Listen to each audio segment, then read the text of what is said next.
tutorial, we'll look at solving word problems with proportions.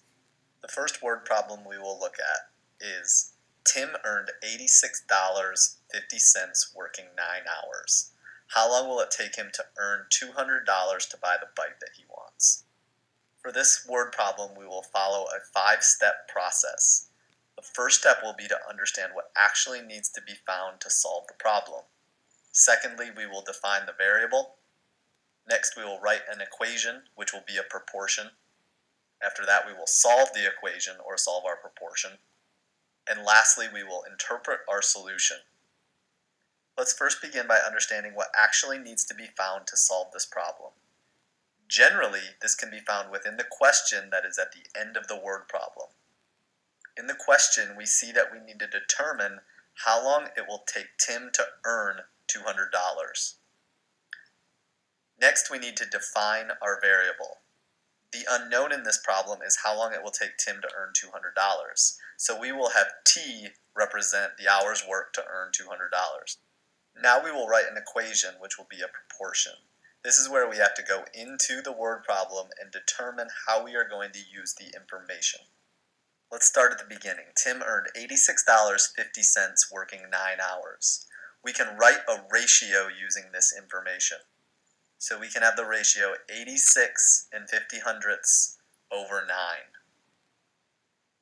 And then we are trying to determine how long it will take to earn $200.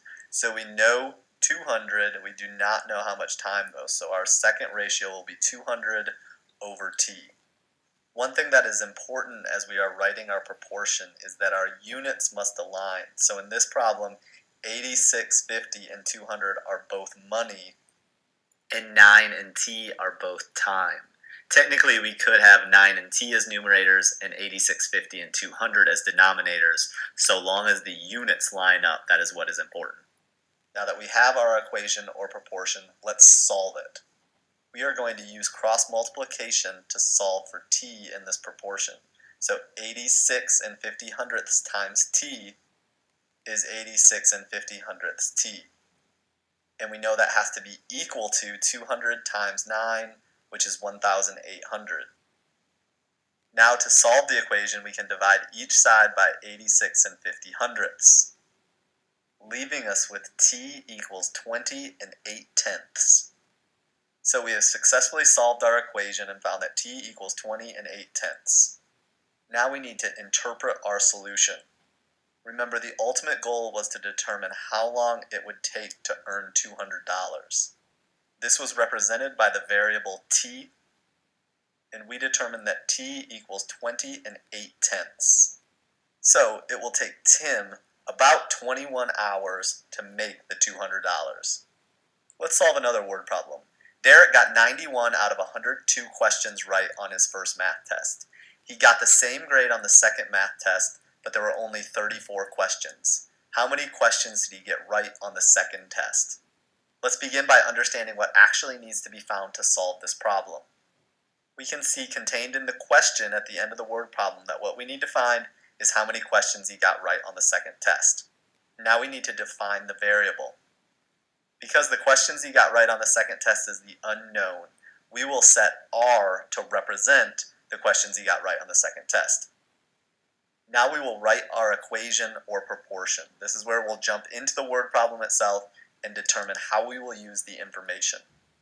In the first sentence, we see that Derek got 91 out of 102 questions right on the first test. So this can be represented in the ratio 91 over 102.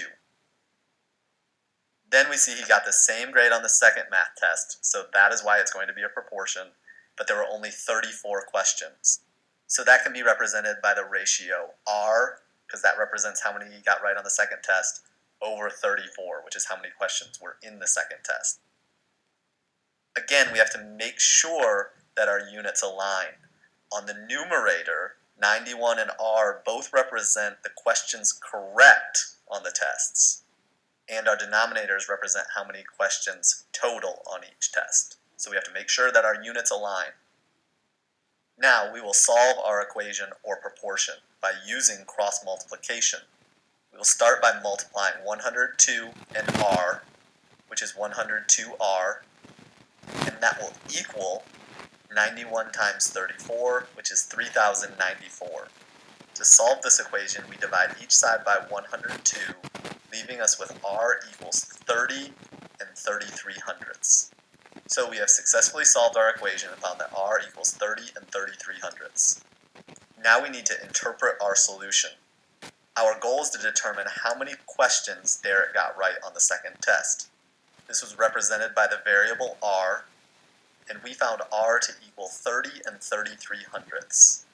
So Derek got 30 questions right on the second test. We rounded our answer because most likely Derek didn't get 33 hundredths of a question right, so we rounded it to the nearest whole number and found that Derek got 30 questions right on the second test.